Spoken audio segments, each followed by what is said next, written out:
everyone, and welcome back to another episode of Spiritual Superpowers. This is Caron and I'm Dawn, and today we have what I think is a really good episode. Today we're going to talk to Caron about how she makes her decisions when it comes to her health and well-being. Yeah, so as a lot of you know, I've been going through the always interesting cancer journey for the last few years. And, it's an interesting journey. And through that journey, if anyone's experienced it with a loved one or whatever, there's so many decisions that have to be made with regards to, treatment and that sort of thing. And sometimes there's so many things out there, and it's tough to narrow it down. So for me, what I've always relied on is my intuition. I know I have amazing intuition. For me, I think it's a really important tool to use, but at the same time, you tend to not always trust your intuition. And you're also hearing from experts in their field, right, who are making recommendations. And when it doesn't feel right, it's got to be hard to listen to your gut. Yeah, when a medical professional, it's hard to say, yeah, I hear what you're telling me, but my intuition is telling me no. Right? That's really hard. Can you imagine saying that to a doctor? This came up way back when I was given the recommendation to do chemotherapy. And so I took my pendulum and I asked it, is chemotherapy a good option for me or for my highest and best? And I can't remember exactly how I worded it. And the thing was like this, swinging like this in no time at all. And meaning no. Meaning no. For me, counterclockwise means no, clockwise means yes, but it was like huge. But the oncologist was saying, no, you really should do this. And I thought about it for a while, and I thought, I thought, you know what, I'll try it. I can always stop, and I can look back and say I tried everything. Right. Now, this isn't a judgment on chemotherapy. Oh man, it was so bad for me. And because of a gene mutation that I found out later that I have, you can't. That was just the worst experience, and I only got through 2 of them. At one point, I couldn't walk or talk. So again, not to scare anyone off chemotherapy if you feel it's right for you, but and it has worked really well for a lot of people that I know. Yeah. But for me, my pendulum was right, and that's why it was making the huge circle, like not just, which way is that going? It was like big. So I've come to start to use my intuition more and more whenever I'm deciding on any treatment. I use all different methods, but there was one treatment, a supplement, that I had been on, and I expected it to work quite well. I used all my tools, and it was a good option at the time. And I had actually muscle tested. You done and it was confirmed as well that it was a good supplement for you. And so then I took this supplement for solid 4 months, I think, and then I had my next scan, and my next scan wasn't the greatest. So I kind of stopped taking it and thinking, okay, well, I really thought that would help, but it didn't. And then I had a dream one night, and the dream was a woman telling me to continue to take this supplement. So then I asked my pendulum, and the pendulum said, no, don't take it. So then I'm getting all confused. Absolutely. Right? And that happens, and it happens to all of us, even the ones that do tend to listen to our intuition. Sometimes we get conflicting messages. Yeah. So what did you do to figure out? Well, how did you interpret? I drew some cards, and these are animal spirit cards, which are always my favorite. But the first card that came up, I I just asked, basically shuffled the deck and asked it to give me some insight on this supplement and other treatments that I'm doing, right? So the first card that came up was the cat, which is intuition. So it kind of confirmed to me, use your intuition. You have good intuition. You do. What do you feel about this or any of the treatments, right? The second one that came up is a mountain goat. And the significance of that one is reliability.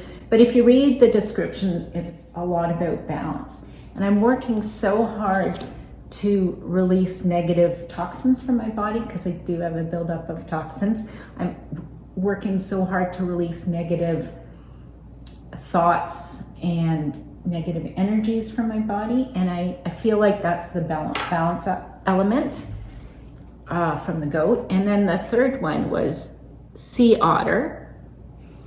And the significance of the sea otter is transformation.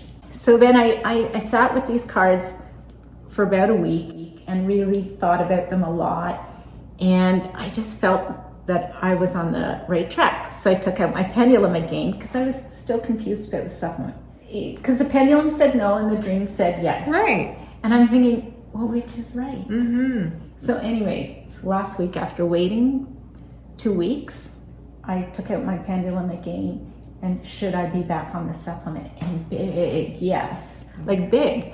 And so what I think happened, now that I look back on it, was I needed a break from the supplement, right? And now is the right time to start on it again. Yeah. And that makes sense to me too. But that hindsight is 2020. It's hard when you're in the moment. But I think what you did was really good because you didn't make any decisions. You just sat and reflected and looked into things further, checked again, rechecked until there was a clear message. Yeah. And remember when we had talked about starting this channel and all the signs were pointing that we are to do this. Right. But then when we asked the pendulum timing, it said no. It's like, Right. should we start it said no. And then COVID hit. COVID hit, yes. So we then respectfully waited because the pendulum said it wasn't the right time. But then in about 6 months later, we got that hit again to maybe let's do it. And we asked the pendulum and then it was the right time. Yeah. So time must be a factor in the yes and no's and the questions too, because it's not that the supplement was bad. It's not that it wasn't working. It's just you probably just needed a break. And remember back to our first episode when we tuned into intuition and used the pendulum to talk about your tiny house. That's right. Yes, I will include a link above, but I had come to Caron to find out if I should sell my tiny house. And the message was clearly no. Yeah. And so because of that, I still have my tiny house and I'm happy with the decision. Yeah. Well, let's talk about how you can develop your intuition.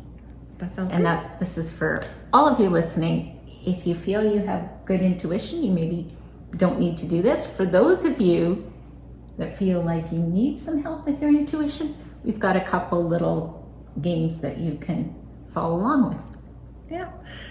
The first game, Caron actually had it at my bridal shower a year ago, and it was a huge hit. Everyone had so much fun with it. So why don't you explain what it is that you came up with? Okay, so I have 3 pieces of paper here.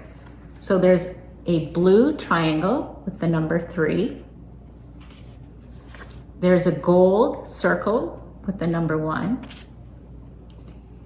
And there's a white square with the number 2. 3 different colors, Three 3 different different colors, shapes, and 3 3 different numbers. You're going to practice your intuition along with us. And how you start with intuition games is you limit the number of choices. Okay? So in this case, we have 3 different ways we can use these. Okay? So let's talk about color. Okay? So we have gold, we have blue, and we have white. Okay? So now I'm going to choose one and hide them. But what I have to do is really think of that color. And you're doing that by focusing on the color, right? Yeah, so you guys watching, what color do I have? Okay, so ground, whatever comes to mind right away. Hold that thought. Okay, and hopefully you got gold. Yay! All right, and if you didn't, don't worry, because if you didn't get it right, You were in your head too much, probably. yeah, second guessed it, the answer comes quick And subtle. and subtle. And it comes from the heart or from the gut. Stay out of the head. Okay, let's try. Let's try a number. So obviously 1, 2, or 3. Focus on Caron. She's sending the information. What number comes to mind? Okay, hopefully it was, oops, 2. Okay, and again, if you didn't get it, that's okay. It's important to get them wrong so you notice what the difference is between when you get them wrong and when you get them right. That's right. Yeah, feel into it. Okay, and the last one we're going to do is a shape. Okay. So square, circle, or triangle. So breath in, breathe out, center yourself. Focus on Caron. She's sending the information. Whatever comes to mind first, subtle, hold it, and All right, did you get a square? if you did, how does that feel? How did that feel? How did it come to you? And how did it come to you? Did you hear your own voice say square? Did you see a square? Did you just get a sense of a square? Did you see a box, in your mind's eye? How did that information come to you? And this is something that you can do easily Right. at home. Well, there's another way you can do this too and get a little more complex. Remember these 3 cards I had earlier, the cat, the mountain goat, and the otter, okay? Now, you only have 3 choices, but the images are quite a bit more complex. So maybe you'll be able to tune into one of the images. I'm going to try to send you the image, okay? So ground yourself, center, breathe, look at Caron. What comes to mind? Okay, and hopefully you got the cat, or maybe you got some elements of this image pop into your mind's eye. Like gold, like ears, like a triangle, a pyramid. Yeah, anything like that. Anyway, so try it. The other things you can do is when you're at an office building, which elevator is going to open first, things like that, phone rings. Who's on it, who's online, yeah. Yeah. And while we're talking about cards, if you do happen to have a deck at home in the morning, get to know the deck, say hello, good morning, tap on it, clear it out, send it loving energy, sit with it and say, what is my message for today? Shuffle. And then if one pops out, take it as that's your sign. If not, you can spread them out on the table and pick from the spread. You could take the one on top. You can cut the deck however many times you feel like it and just grab a card, look at the card, maybe read the description about the card, and then throughout the day, at the end of the day, reflect on it. Yeah. And eventually, when you see how your day relates to the card, later on when you get more familiar with it and you look at the card for the day, you'll be able to pick up on some of maybe the messages on what the day's going to be like or what to look for. And that's a great way of kind of learning to see and notice the signs from the universe and maybe communicate with our loved ones and through cards. So yeah, lots of ways to practice and learn and trust. Trust is the hardest one of all. It's the hardest one of all. Yeah. So thank you so much for tuning in to another episode. If you liked this episode, please give us a thumbs up. We'd love to hear if there are some stories that you have or maybe some topics you would like us to cover. Please feel free to put some comments in the comment boxes below. And subscribe, of course, if you haven't already done so. And make sure you hit that notification bell so you don't miss another episode. All right, so I hope you have a great day and full of all these intuitive hits. So stay safe, listen to your gut, and we will see you again next week. Okay, bye-bye. Bye.